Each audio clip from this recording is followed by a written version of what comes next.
मुंशी प्रेमचंद द्वारा रचित कहानी सुभागी। और लोगों के यहाँ चाहे जो होता हो, तुलसी महतो अपनी लड़की सुभागी को लड़के रामू से जो भर भी कम प्यार न करते थे। रामू जवान होकर भी काठ का उल्लू था। सुभागी 11 साल की बालिका होकर भी घर के काम में इतनी चतुर और खेती बाड़ी के काम में इतनी निपुण थी कि उसकी माँ लक्ष्मी दिल से डरती रहती कि कहीं लड़की पर देवताओं की आंख न पड़ जाए। अच्छे बालकों से भगवान को भी तो प्रेम है, कहीं सुभागी का बखान न करे, इसलिए वह अनायास ही उसे डांटती रहती थीं। बखान से लड़के बिगड़ जाते हैं, यह भय तो न था, भय था नजर का। वही सुभागी आज 11 साल की उम्र में विधवा हो गई। घर में कोहराम मचा हुआ था। लक्ष्मी पछाड़ें खाती थी, तुलसी सिर पीटते थे। उन्हें रोते देखकर सुहागी भी रोती थी। बार बार माँ से पूछती, क्यों रोती हो अम्मा? मैं तुम्हें छोड़कर कहीं न जाऊंगी, तुम क्यों रोती हो? उसकी भोली बातें सुनकर माता का दिल और भी फट जाता। वह सोचती थी, ईश्वर तुम्हारी यही लीला है, जो खेल खेलते हो वह दूसरों को देखकर जो खेल खेलते हो वह दूसरों को दुख देकर ऐसा तो पागल करते हैं। आदमी पागलपन करे तो उसे पागल खाने भेजते हैं, मगर तुम जो पागलपन करते हो उसका कोई दंड नहीं। ऐसा खेल किस काम का कि दूसरे रोएं और तुम हंसो? तुम्हें तो लोग दयालु कहते हैं, यही तुम्हारी दया है। और सुहागी क्या सोच रही थी? उसके पास कोठरी भर रुपए होते तो वह उन्हें छिपाकर रख देती। फिर एक दिन चुपके से बाजार चली जाती और अम्मा के लिए अच्छे अच्छे कपड़े लाती। दादी जब बाकी मांगने आते तो चट रुपए निकाल कर दे देती। अम्मा दादा कितने खुश होते। जब सुहागी जवान हुई तो लोग तुलसी महतो पर दबाव डालने लगे कि लड़की का घर कहीं कर दो, जवान लड़की का यूं फिराना ठीक नहीं। जब हमारी बिरादरी में इसकी कोई निंदा नहीं है तो क्यों सोच विचार करते हो? तुलसी ने कहा, भाई मैं तो तैयार हूँ, लेकिन जब सुहागी भी माने वह किसी तरह राजी नहीं होती। हरिहर ने सुहागी को समझाकर कहा, बेटी हम तेरे ही भले को कहते हैं, माँ बाप अब बूढ़े हुए, उनका क्या भरोसा, तुम इस तरह कब तक बैठी रहोगी? सुहागी ने सिर झुकाकर कहा, चाचा मैं तुम्हारी बात समझ रही हूँ, लेकिन मेरा मन घर करने को नहीं कहता। वह आराम की चिंता नहीं है, मैं सब कुछ झेलने को तैयार हूँ, और जो काम तुम कहो वह सिर आंखों के बल करूँगी, मगर घर बसाने को मुझसे न कहो। जब मेरा चाल कुचाल देखना तो मेरा सिर काट लेना। अगर मैं सच्चे बाप की बेटी होंगी तो बात की पक्की भी होंगी। फिर लज्जा रखने वाले तो भगवान है, मेरी क्या हस्ती है, मैं अभी कुछ कहूँ? उजड़ू रामू बोला, तुम अगर सोचती हो कि भैया कमावेंगे और मैं बैठी मौज करूंगी तो इस भरोसे न रहो, या किसी ने जन्म भर का ठीका नहीं लिया है। रामू की दुल्हन रामू से भी 2 अंगुल ऊंची थी, मटक कर बोली, हमने किसी का कर्ज थोड़ी खाया है कि जन्म भर बैठे भरा करें। यहाँ तो खाने को भी महीन चाहिए, पहनने को भी महीन चाहिए, ये हमारे बूते की बात नहीं। सुहागी ने गर्व से भरे हुए स्वर में कहा, भाभी मैंने तुम्हारी आसरा कभी नहीं किया, और भगवान ने चाहा तो कभी करूंगी भी नहीं। तुम अपनी देखो, मेरी चिंता न करो। रामू की दुल्हन को जब मालूम हो गया कि सुहागी घर न करेगी तो और भी उसके सिर हो गई। हमेशा एक न एक खुचड़ लगाई रहती। उसे रुलाने में जैसे उसको मजा आता था। वह बेचारी पहर रात से उठकर कूटने पीसने में लग जाती, चौका बर्तन करती, गोबर पाती, फिर खेत में काम करने चली जाती। दोपहर को आकर जल्दी जल्दी खाना पकाकर सबको खिलाती। रात को कभी माँ के सिर में तेल डालती, कभी उसकी देह दबाती। तुलसी चिलम के भक्ते उन्हें बार बार चिलम पिलाती। जहाँ तक अपना बस चलता माँ बाप को कोई काम न करने देती। हाँ भाई को न रोकती, सोचती यह तो जवान आदमी है, यह काम न करेंगे तो गृहस्थी कैसे चलेगी। मगर रामू को यह बुरा लगता। अम्मा और दादा को तिनका तक नहीं उठाने देती और मुझे पीसना चाहती है। यहाँ तक कि एक दिन वह जामे से बाहर हो गया। सुहागी से बोला, अगर उन लोगों को बड़ा मोह है तो क्यों नहीं अलग लेकर रहती हो? तब सेवा करो तो मालूम होगा कि सेवा कड़वी लगती है कि मीठी। दूसरों के बल पर वाहवाही लेना आसान है, बहादुर वह है जो अपने बल पर काम करे। सुहागी ने तो कुछ जवाब न दिया। बात बढ़ जाने का भय था, मगर उसके माँ बाप बैठे सुन रहे थे। मैं तो उससे न रहा गया। बोले, क्या है रामू, उस गरीबन से क्यों लड़ते हो? रामू पास आकर बोला, तुम क्यों बीच में कूद पड़े? मैं तो उसको कहता था, तुलसी, जब तक मैं जीता हूँ तुम उससे कुछ नहीं कह सकते। मेरे पीछे जो चाहे करना। बेचारी का घर में रहना मुश्किल कर दिया। रामू, आपको बेटी बहुत प्यारी है तो उसे गले बांध कर रखिए, मुझसे तो नहीं सहा जाता। तुलसी, अच्छी बात है, अगर तुम्हारी यही मर्जी है तो यही होगा। मैं कल गांव के आदमियों को बुलाकर बंटवारा कर दूंगा। तुम चाहे छूट जाओ, सुहागी नहीं छूट सकती। रात को तुलसी लेटी तो बहुत पुरानी बात याद आई। जब रामू के जन्मोत्सव में उन्होंने रुपए कर्ज लेकर जलसा किया था और सुहागी पैदा हुई तो घर में रुपए रहते हुए भी उन्होंने एक कौड़ी खर्च न की। पुत्र को रत्न समझा था, पुत्री को पूर्व जन्म के पापों का दंड। वह रत्न कितना कठोर निकला और यह दंड कितना मंगलमय। दूसरे दिन महतो ने गांव के आदमियों को जमा करके कहा, पंचो, अब रामू का और मेरा एक में निवाह नहीं होता। मैं चाहता हूँ कि तुम लोग इंसाफ से जो कुछ मुझे दे दो वह लेकर अलग हो जाऊँ। रात दिन की किचकिच अच्छी नहीं। गांव के मुख्तार बाबू सज्जन सिंह बड़े सज्जन पुरुष थे। उन्होंने रामू को बुलाकर पूछा, क्यों जी, तुम अपने बाप से अलग रहना चाहते हो? तुम्हें शर्म नहीं आती कि औरत के कहने से माँ बाप से अलग किए देते हो? राम राम। रामू ने ठिठाई के साथ कहा, जब एक में गुजर न हो तो अलग ही हो जाना ही अच्छा है। सज्जन सिंह, तुमको एक में क्या कष्ट होता है? रामू, एक बात हो तो बताऊं? सज्जन, कुछ तो बतलाओ। रामू साहब, एक में मेरे इनके साथ निवाह न होगा, बस मैं और कुछ नहीं जानता। यह कहता हुआ रामू वहाँ से चलता बना।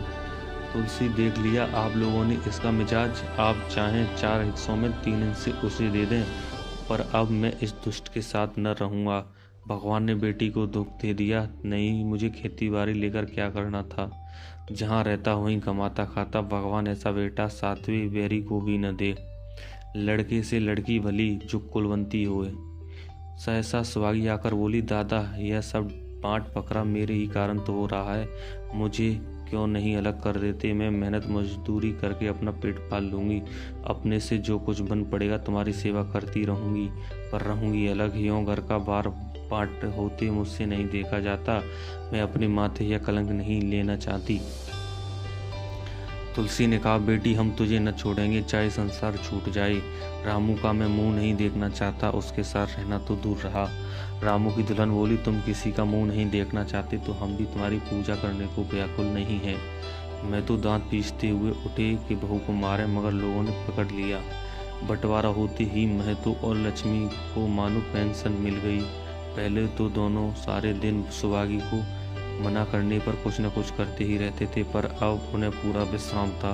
पहले दोनों दूध घी को तरसते थे। सुहागी ने कुछ रुपए बचाकर एक भैंस ले ली। बूढ़े आदमियों की जान तो उनका भोजन है, अच्छा भोजन न मिले तो वे किस आधार पर रहें? चौधरी ने बहुत विरोध किया, कहने लगे, घर का काम यूं ही क्या कम है, तू यह नया झंझट पाल रही है। सुहागी उन्हें बहलाने के लिए कहती, दादा, दूध के बिना मुझे खाना नहीं अच्छा लगता। लक्ष्मी ने हंसकर कहा, बेटी, तू झूठ कब से बोलने लगी? कभी दूध हाथ से तो छूती नहीं, खाने की कौन कहे। सारा दूध हम लोगों के पेट में ठूस देती है। गांव में जहां देखो सबके मुंह से सुहागी की तारीफ। लड़की नहीं देवी है, 2 मर्दों का काम भी करती है, उस पर माँ बाप की सेवा भी किए जाती है। सज्जन सिंह तो कहते यह उस जन्म की देवी है, मगर शायद महतो को यह सुख बहुत दिन तक भोगना न लिखा था। 7-8 दिन से महतो को जोर का जोर चढ़ा हुआ था। देह पर कपड़े का तार भी नहीं रहने देते। लक्ष्मी पास बैठी रो रही थी। सुहागी पानी लिए खड़ी है। अभी एक क्षण पहले महतो ने पानी मांगा था, पर जब तक वह पानी लावे उनका जी डूब गया और हाथ पांव ठंडे हो गए।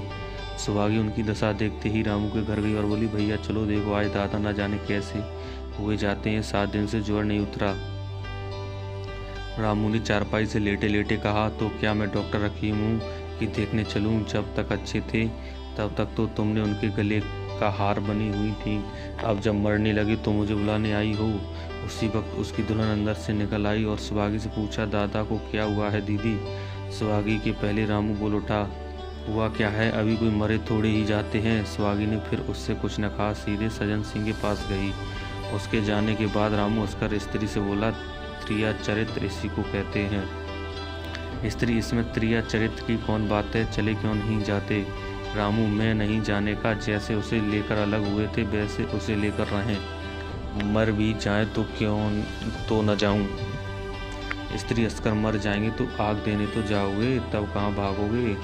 रामू, कभी नहीं, सब कुछ उनकी प्यारी सुहागी कर लेगी।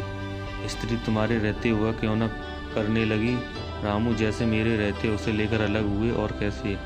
स्त्री, नहीं जी, यह अच्छी बात नहीं, चलो देख आवें, कुछ भी हो माँ बाप ही तो हैं, फिर गांव में कौन मुंह दिखाओगे?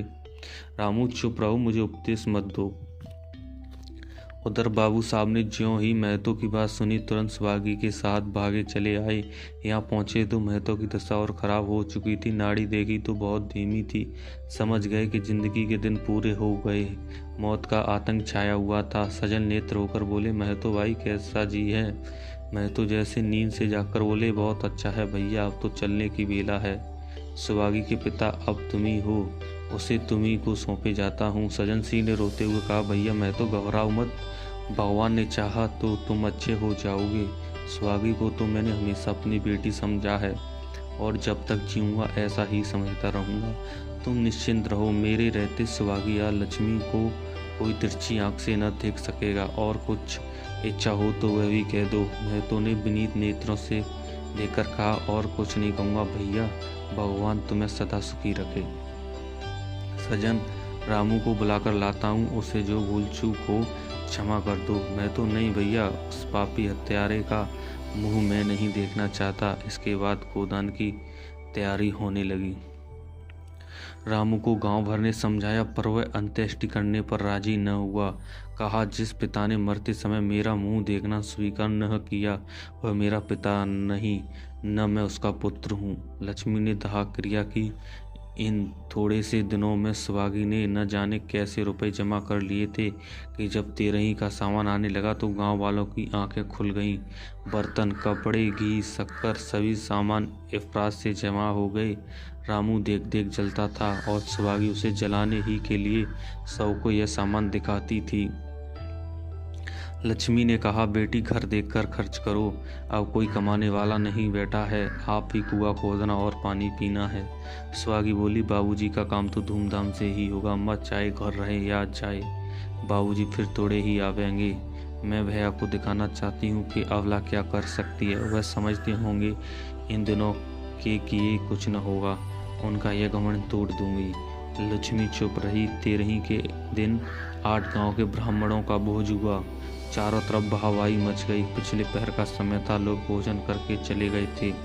लक्ष्मी थककर सो गई थी, केवल सुहागी बची हुई चीजें उठाकर रख रही थी कि ठाकुर सजन सिंह ने आकर कहा, अब तुम भी आराम करो बेटी, सवेरे यह सब काम कर लेना। सुहागी ने कहा, अभी थकी नहीं दादा। आपने जोड़ लिया, कुल कितने रुपए उठे? सजन, वह पूछकर क्या करोगी बेटी? कुछ नहीं, यूँ ही पूछती हूँ, कोई 300 रुपये उठे होंगे। सुहागी ने चुपते हुए कहा, मैं इन रुपयों की देनदार हूँ, तुमसे तो मैं मांगता नहीं, मैं तो मेरे मित्र और भाई थे, उनके साथ कुछ मेरा भी तो धर्म है। आपकी यही दया क्या कम है कि मेरे ऊपर इतना विश्वास किया, मुझे कौन 300 देता? सजन सिंह सोचने लगे, इस अबला की धर्म बुद्धि का कहीं पार भी है या नहीं। लक्ष्मी उन स्त्रियों में थी जिनके लिए पति वियोग जीवन स्रोत का बंद हो जाना है। 50 वर्ष के चिर सहवास के बाद अब यह एकांत जीवन के लिए पार हो गया। उसे अब ज्ञात हुआ कि मेरी बुद्धि, मेरा बल, मेरी सुमति मानो सबसे मैं वंचित हो गई। उसने कितनी बार ईश्वर से विनती की थी मुझे स्वामी के सामने उठा लेना, मगर उसने यह विनती स्वीकार न की। मौत पर अपना काबू नहीं तो क्या जीवन पर भी काबू नहीं है। वह लक्ष्मी जो गांव में अपनी बुद्धि के लिए मशहूर थी, जो दूसरे को सीख दिया करती थी, अब बौराई हो गई है। सीधी सी बात नहीं बनती। लक्ष्मी का दाना पानी उसी दिन से छूट गया। सुहागी के आग्रह पर चौके में जाती, मगर कौर कंठ के नीचे न उतरता। 50 वर्ष हुए, एक दिन भी ऐसा न हुआ कि पति के बिना खाए खुद खाया हो। अब उस नियम को कैसे तोड़े। आखिर उसे खांसी आने लगी। दुर्बलता ने जल्दी खाट पर डाल दिया। सुहागी अब क्या करें। ठाकुर साहब के रुपए चुकाने के लिए दिलो-जान से काम करने की जरूरत थी। यहाँ माँ बीमार पड़ गई। अगर बाहर जाए तो माँ अकेली रहती है, उनके पास बैठे तो बाहर का काम कौन करे। माँ की दशा देखकर सुहागी समझ गई कि इनका परवाना भी आ पहुंचा। महतो को भी यही ज्वर था। गांव में किसी फुर्सत थी कि दौड़ धूप करता। सज्जन सिंह दोनों वक्त आते, लक्ष्मी को देखते, दवा पिलाते, सुहागी को समझाते और चले जाते। मगर लक्ष्मी की दशा बिगड़ती जाती। यहाँ तक 15वें दिन वह भी संसार से सिधार गई। अंतिम समय रामू आया और उसके पैर छूना चाहता था, पर लक्ष्मी ने ऐसी झिड़की दी कि वह उसके समीप न जा सका। सुहागी को उसने आशीर्वाद दिया, तुम्हारी जैसी बेटी पाकर तर गई। मेरा क्रियाक्रम तुम ही करना। मेरे भगवान से यही अर्जी है कि उस जन्म में भी तुम मेरी को पवित्र करो।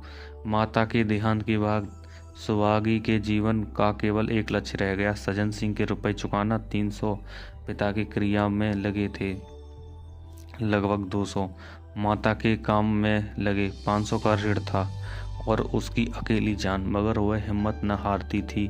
3 साल तक सुहागी ने रात को रात और दिन को दिन न समझा। उसकी कार्य शक्ति और पौरुष देखकर लोग दांतों उंगली दबाते थे। दिन भर खूब खेतीबाड़ी काम करने का बाद वह रात को 4-4 पसेरी आटा पीस डालती। 30वें दिन 15 लेकर वह सज्जन सिंह के पास पहुंच जाती। इसमें कभी नागा न पड़ता। मानो प्रकृति उलट नियम था। अब चारों ओर से उसकी सगाई के पैगाम आने लगे। सभी उसके लिए मुंह फैलाए हुए थे। जिसके घर सुहागी जाएगी उसके भाग्य फिर जाएंगे। सुहागी यही जवाब देती, अभी वह दिन नहीं आया। जिस दिन सुहागी ने आखिरी किस्त चुकाई उस दिन खुशी का ठिकाना न था। आज उसके जीवन का कठोर व्रत पूरा हो गया। वह चलने लगी तो सज्जन सिंह ने कहा, बेटी तुमसे मेरी एक प्रार्थना है। कहो कहूँ, कहो न कहूँ, मगर वचन दो मानोगी। सुहागी ने कृतज्ञ भाव से देखकर कहा, दादा आपकी बात न मानूंगी तो किसकी मानूंगी। मेरा तो रोया रोया आपका गुलाम है। सज्जन सिंह, अगर तुम्हारे मन में यह भाव है तो मैं न कहूँगा। मैंने अब तक तुमसे इसलिए नहीं कहा कि तुम अपने को मेरा देनदार समझ रही थी। अब रुपए चुक गए, मेरा तुम्हारे ऊपर कोई ऐसा नहीं, रत्ती भर भी नहीं। बोलो कहूँ। सुहागी, आपकी जो आज्ञा हो। सज्जन सिंह, देखो इनकार न करना, नहीं मैं फिर तुम्हें अपना मुंह न दिखाऊंगा। सुहागी, क्या आज्ञा है। सज्जन सिंह, मेरी इच्छा है कि तुम मेरी बहू बनकर मेरे घर को पवित्र करो। मैं जात पात का कायल हूँ, मगर तुमने मेरे सारे बंधन तोड़ दिए। मेरा लड़का तुम्हारे नाम का पुजारी है, तुमने उसे 12 देखा है। बोलो मंजूर करती हो। सुहागी, दादा इतना सम्मान पाकर पागल हो जाऊंगी। सज्जन सिंह, तुम्हारा सम्मान भगवान कर रहे हैं बेटी, तुम साक्षात भगवती का अवतार हो। सुहागी, मैं तो आपको अपना पिता समझती हूँ। आप जो कुछ करेंगे मेरे भले ही के लिए करेंगे। आपके हुक्म को कैसे इनकार कर सकती हूँ। सज्जन सिंह ने उसके माथे पर हाथ रखकर कहा, बेटी तुम्हारा सुहाग अमर हो। तुमने मेरी बात रख ली। मुझ साफ भाग्यशाली संसार में और कौन होगा।